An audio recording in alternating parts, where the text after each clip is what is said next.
بسم اللہ الرحمن الرحیم۔ وقت صاحب، آپ تقریباً ساری جماعتوں اور ساری گروہ کے بیتی ہیں اور بڑے باخبر بھی ہیں، اور عوام کی نبض بھی آپ جانتے ہیں کہ نبضی حکیم بھی آپ ہیں، اور ساری زندگی آپ کی ایک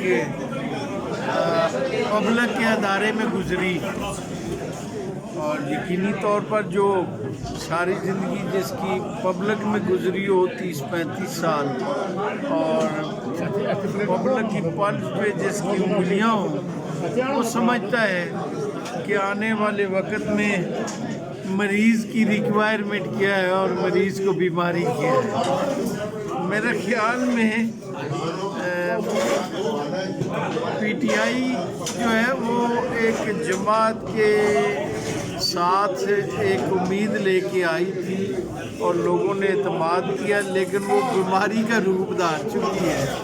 اور یہ ہر فرد کو لگ چکی ہے، ہر گھر کو لگ چکی ہے۔ اور آج کی اس محفل میں بھی دیکھیں کہ صدائے احتجاج ہے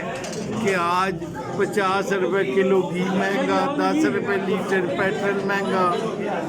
یہ غریب کی خوشحالی اور ترقی کے فیصلے ہیں۔ پاکستان کو مضبوط کرنے کے لیے یہ اقدامات کیے جا رہے ہیں، جس سے قوم سمجھ رہی ہے کہ یہ انسان دشمنی ہے، ملک دشمنی ہے، اور غریب کو خودکشی پہ مجبور کرنے کی دعوت ہے۔ بھائی صاحب، 73 کے آئین میں ہم نے وعدہ کیا تھا کہ ہم اس 10 سالوں بعد ملک کا نظام اسلامی کریں گے۔ وہ کہہ رہے ہیں کہ ہم صدارتی اس لیے لا رہے ہیں کہ اس کے اندر سے ہم اسلامی کریں گے۔ تو وقت صاحب، ایک بہت بڑی سازش یہ جو ہوئی ہے کہ آج کے نوجوان نسل کو اسلامی تو بعد کی بات ہے، جب اس ملک کا نظام اسلامی، تو اسلام جو ہے وہ اللہ اور اللہ کے نبی کے احکامات کا نام ہے، اور اس کی مثال یہ انہوں نے ایک ریاست مدینہ کا نام دے کے اس قوم کو، نوجوان کو،